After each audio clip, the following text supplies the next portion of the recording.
What's up, guys? Chris here to bring you my predictions for WWE 2016 Payback pay-per-view. So let's not waste any time. Let's just get straight into it. By the way, this is no particular order of how the matches are actually going to appear on pay-per-view. It's just the order in which I read them off of Wikipedia. So, first match is on the pre-show. It's a rematch from WrestleMania pre-show, which is kind of weird because I didn't know they were continuing this storyline. I'm not really watching SmackDown that much, just because I'm usually not home. I'm usually working. So I don't know if they've continued the storyline or if they're just doing this just to do it. But it's Kalisto versus Ryback in a singles match for the WWE United States Championship. I don't know. I guess Ryback. But why would they do a rematch there's no need to do the rematch, right? Like, Kalisto was the champion at Mania and he won. What transitional purposes are there for the rematch? Unless Ryback's gonna win. So, I don't know. I'll choose Ryback. There you go. For no particular reason, just choose Ryback.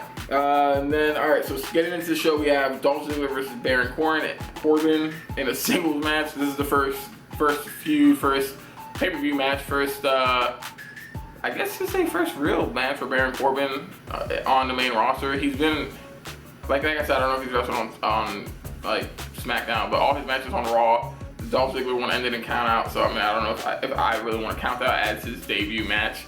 The Andre the Giant Memorial, but it's not a match. You know what I'm talking about? Like one-on-one. He's gonna wrestle get Sandow on Raw. Got attacked by Ziggler, so this will be his like first pay-per-view and his first real big match against Dolph Ziggler. 100% going behind Baron Corbin here. I mean, you have him, right? You might as well build him up to be the monster that he somewhat kind of looks like to be. So, going with Corbin over Ziggler. The next match, The Miz with Maurice versus Cesaro.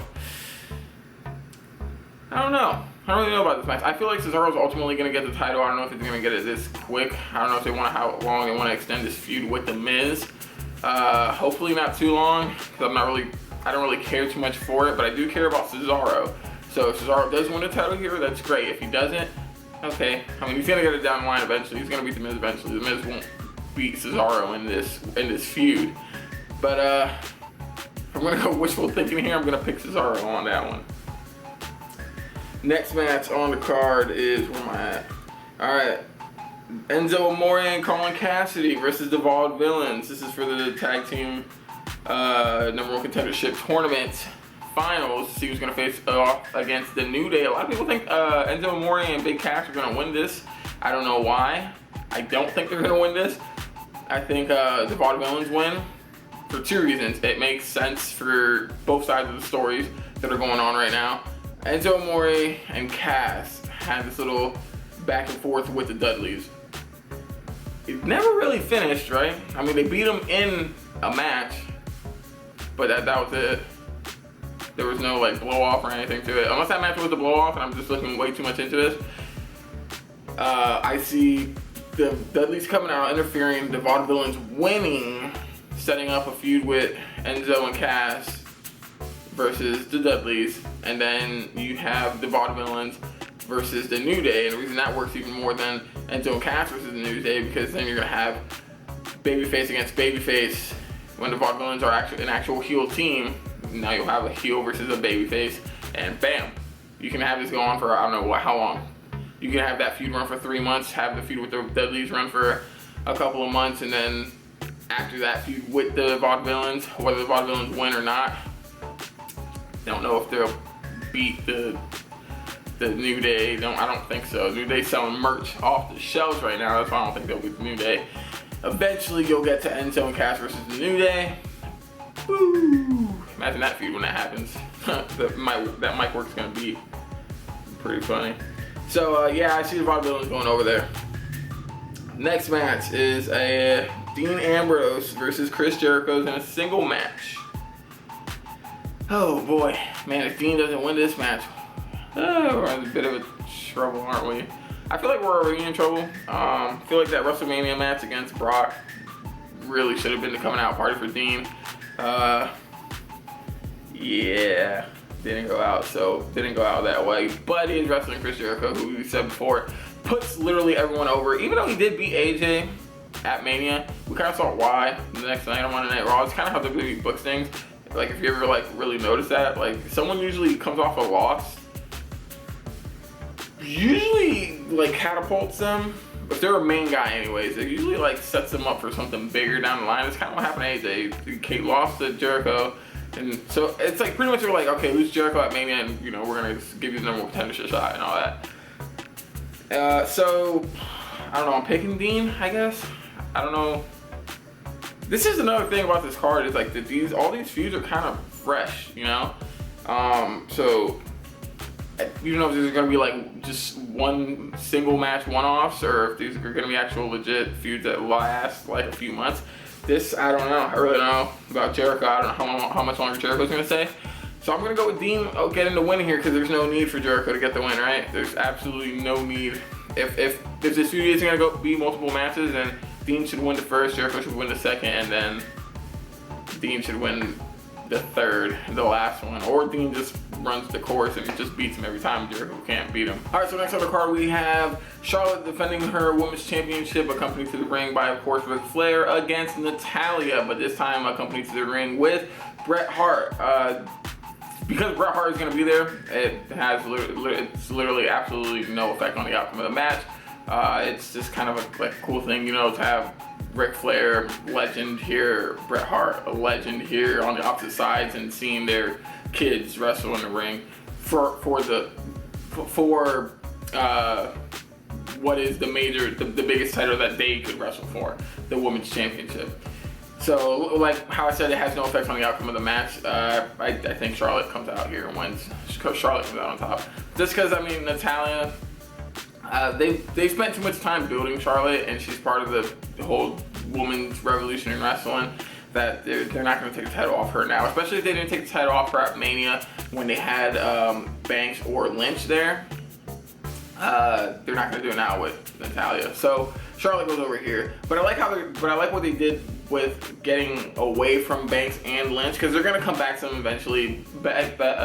Both Sasha and Becky will eventually be your champions at their own rightful times. But what they did with Natalya here was they made more diversity. They made it a deeper division than what it already was. You know, before you just had Becky, Sasha, Charlotte,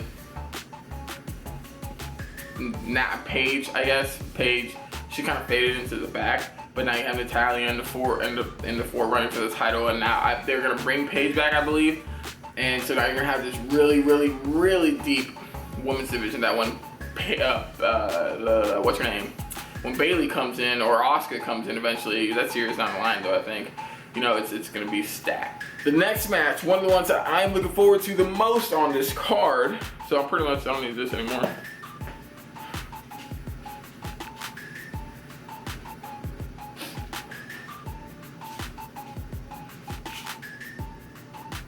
Oh, it's real. Kevin Owens going one-on-one with Sami Zayn.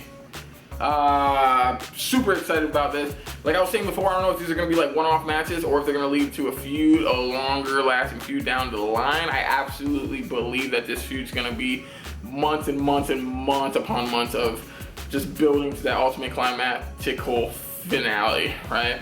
So, which is kind of weird that they took the title off Owens, because I feel like it would have been even better, and the title, the IC title, would have been even more prestige if that feud would have ran through it, and ultimately, goddamn, my bad.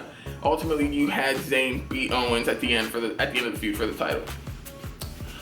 But in this particular match, this first match of what is to be a long, extended, continued feud from the past, I can see a no finish. I really can. That's kind of what I'm thinking is going to happen. If I had to pick a winner, then I would probably pick Kevin Owens, because Sami Zayn is, like, if you watch the feud on NXT, right? I'm sweating. I'm in a garage and the green screen is hot as heck, so bear with me. If you watch the feud at NXT, Sami Zayn was always that how do you say it? That baby face that was just always right there, but could never really get it. You know, and that's kind of what started the storyline, right? He finally won the title. Owens came out and just took him out afterwards at the NXT TakeOver. So if Zayn loses these early matches, it doesn't really matter, just hurt him, because that's really what his character is. Sympathetic. There you go. He's a sympathetic. He's a super sympathetic babyface who's always just right there, but just could never never pull that trigger. And I just hope that they let Owens and Zayn, that one, they give them time, and two, they let them loose. Like, let the leashes off. Let them do what they can do. You know, let them ultimately have ladder matches, one-on-one ladder matches, you know, like ladder war and all that. But yeah, so if I had to pick a winner, like I had to pick who was gonna get their hand raised, it'd be Kevin Owens. But I could also, what I really think is gonna happen is the match is gonna be coming to an end. Maybe Zayn is about to win, and then Owens just hits him with a chair, low blows him, kicks him in the balls or something like that. That's what I see happen. I see no winner in this match and continuation down the line. So now getting into the main event, which has gotten pretty interesting the last couple of weeks on Raw. You have the phenomenal one, AJ Styles, going on with your WWE Champion Roman Reigns for the WWE Championship. Wow, AJ Styles in the main event for the WWE title. So a story here is, you know, Doc Gallows and Luke Gallows, I think is his name now. Again, and Carl Anderson, Bullet Club, or GB, whatever GB means. I seen it was like hashtag GB on their jackets and whatever. I don't really know what that could stand for. GB. Get booty. So yeah, I wish I saw AJ winning the title here, but I can't see that, because there's absolutely no way WWE would let that happen. If they let that happen, AJ wins the title, I will come back and make this review of that pay-per-view, and I might have a stroke. So if you're watching and have a stroke and I somehow upload this, that means, hey, call the ambulance because I died. Yeah, I see the way this plays out, Anderson and Gallows turn on AJ. Because, you know, AJ, they've been coming out to help AJ, but AJ's been having that conflicted look on his face, like, bro, what are you doing? I don't want this. Don't hit him, please. Stop. What are you doing? Oh, please. Why? Stop, please, stop. And, you know, Finn lost the title. Rumors of him coming up soon, and by soon I mean Payback. Maybe he comes to Payback and grabs the chair like he's gonna take out Reigns, and then takes out AJ. And then Reigns pins AJ, wins. Gallows, Anderson, and Balor look over AJ and bam, give him the guns, boom, and then they leave. Super bad Balor Club. I don't know what GB stands for though, but yeah. So I see Anderson and Gallows turning on AJ just because of the way that everything's been playing out, and for sure, I mean 100%, Roman Reigns walking out your champion. So. And yeah, so that's gonna set up that storyline with the Bullet Club, whatever they're gonna be called, and AJ Styles. Maybe they're gonna feud. Maybe it's gonna be like a thing where Finn comes out to save AJ from Carl